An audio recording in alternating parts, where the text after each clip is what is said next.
Oh my goodness. All right. Welcome back, everyone, to another movie review. It's been a little while, but I feel like we've also had a gap in some movies. I know we've missed a couple reviews, so we still need to do Late Night for the Devil, which is still coming. There's a couple other movies in between as well, like, it was the Warfare movie with Henry Cavill. It was like Ungentlemanly Warfare or something like that. There's another word in there. The Ministry of Ungentlemanly Warfare. I think so, yeah. Unfrosted came out as well, which I think I'll plan to do a little review for as well. Just a quick one, because it was actually pretty good. But we're here today to talk about Kingdom of the Planet of the Apes. So this movie was a sequel to War for the Planet of the Apes, which was in 2017. There was such a big gap, I wasn't sure if this was a sequel or if they were gonna not reboot it, but hey, this is the new one. I remember seeing the most recent one in 2017, but I couldn't tell you if I knew what happened. I know how it ended, but this one didn't start, and I wasn't clicking anything from the last one. It felt very new. Also, I'll say, I haven't seen any of the, prequels to this one, and I feel like I followed the story. It was fairly easy to follow, even if you hadn't seen prior movies. Or the last one, I guess. Didn't feel like you needed it. Yeah. Which is good. The movie mainly faces on the relationship of our four main characters, 3 main ape characters, and the one human. So without spoiling anything, the movie mainly just follows the journey of our 3 main ape characters and just kind of the events of what's happening in their life in this, I'll say, post-apocalyptic ape world. And that's kind of just the premise of the whole movie. So you're kind of just watching and experiencing it reminded me of almost if humans got reset to Roman times, and we were very I'm conquering you, no, I'm conquering you, no, I'm conquering you. It was very just animalistic and primal, you know? Yeah, it was kind of like experiencing the ape version of if the world reset a tad. With your different still clans. having humans, though. That's not so a spoiler. It was tough. Yeah. You just have your different, clans. I wasn't too sure how the humans were going to play a role in the movie. And I would say there's a good role for them. I didn't hate how they were involved. There were a couple choices just in the movie in general where you don't know if they 100% made sense, the choice they made. But I don't know. People make mistakes. You can't judge too hard.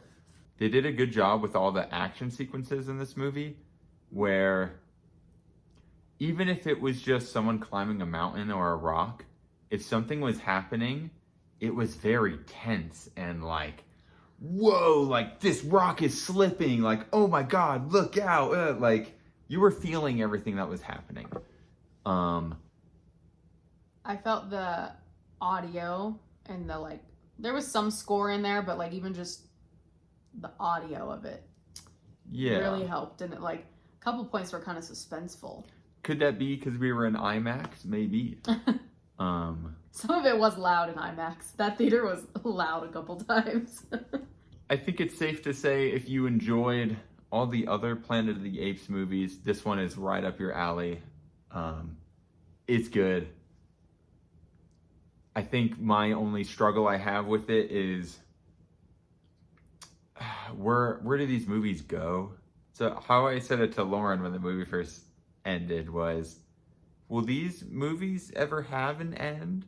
Is this the kind of story where there's always another thing, there's always a next, there's always, are we gonna get 20 years from now and you're whoa, dawn of the rise of the war for the Kingdom of the Apes? Holy cow.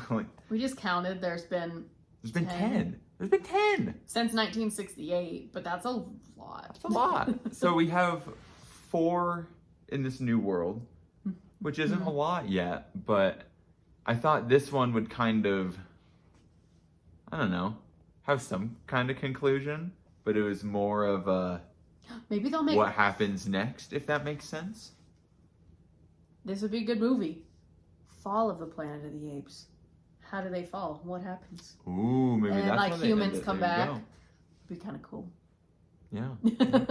So I just think I wish we had a little more direction with the end of the movie, because you're given a good bit, but it's also been 7 years since the last movie, so like I need a little more than that, you know. We're gonna be plugging this one into the sauce meter here.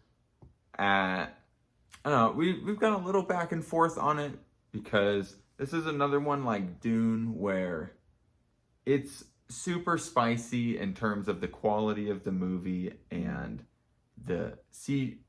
is it CGI or animation? I don't know what you call it anymore.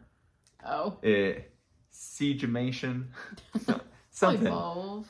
But just the combination of the CGI with the actual filming of the scenery and stuff, and being able to make a movie on a scale like that it's spicy on its own. So I think in general here, we're going to plug it into It Had Some Heat, because,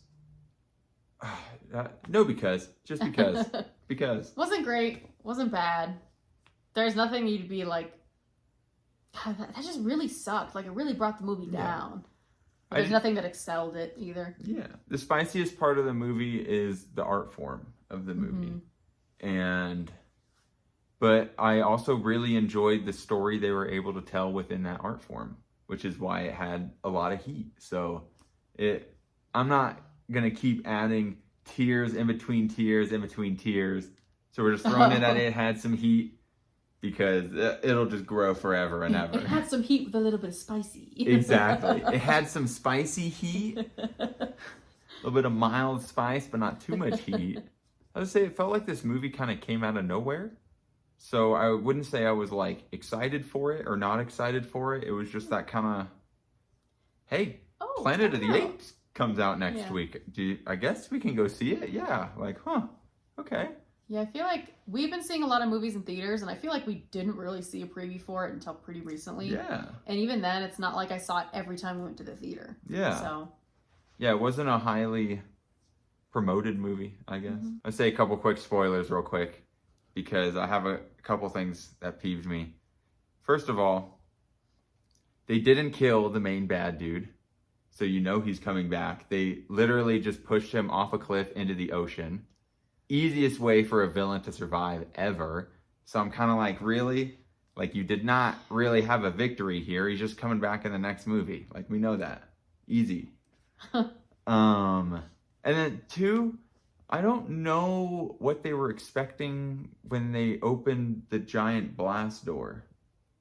They were acting like they were going to open that giant door in the middle of the kingdom and no one would notice. And they're just going to like, hey, let's sneak and go get our clan and like get the fuck out of here and overthrow them. Oh, that's what you mean. Or like, it's like you don't think any of the guards are gonna hear the door opening when it's the size of a mountain, you know? It's I don't know the thought process there. And then they didn't take any of the like guns either. Only the little girl took a revolver, so it was like you easily could have opened the door and gone bang, bang, bang, bang. Done. Like, the weapons were right there. Like the chick could just go, hey, this thing right here, look. Pew! Whoa, like shit. That'll kill you. Be careful. Easy. And I did notice too, the little girl killed his brother or something. That was the one holding the sidekick. Yeah. I don't know, just a random thought. That kind of peeved me. How they opened the door like that. Because it just didn't make sense. It was just kind of a easy way to give the villain access to the bad stuff, you know? So it was just kind of weird. And then they had to like, I'm sure they lost some people to the water drowning. But so then they had to drown the thing and do all that because they were clumsy? I don't know. I don't know. No, I don't know. No, I was just thinking, like, did they even have to open the door technically? What? I don't know why they did. Then they flooded it, and then it, like, I don't know. I think the chick's goal was to flood it. She just was like... So I think that was her ultimate goal. She didn't want any of it getting out. Access, yeah. She didn't want anything getting out. She just wanted the little hard drive thing that was in there. Which I wish we got a little more of the humans at the end. That's my third thing. So it was cool to see her run back and kind of like, hey, job complete. I got the stuff. We can communicate to the other like human outposts kind of thing. But that was maybe 2 minutes of the movie. You know, like there couldn't have been a little snippets here and there of like, hey, did you see that in the background? Or like, whoa, hey, like some signs of human life or some, I don't know. Because they really showed us the other bunker that they talked to, just to like put visual on the people. Or the only time they showed humans, they portrayed them as like wild, brainless animals, and they were like slurping river water like gazelles, and it was just strange. So it's cool to see the homage scene to the old movie, but the whole chase down scene, if you know, you know. But it was just kind of strange. Yeah, that's my last kind of thought on that. Well, I mean, it's about it. Yeah, if you got time, this is a good movie. Go out and see it. Yeah, there's gonna be more. I'll tell you right now. We don't know how long or when, but they're coming. Yeah, we'll try and get Unfrosted and Late Night with the Devil up this weekend as well. And yeah, that's about it. So I hope you have a great rest of your day, and I'll see y'all in the next one. Thank you.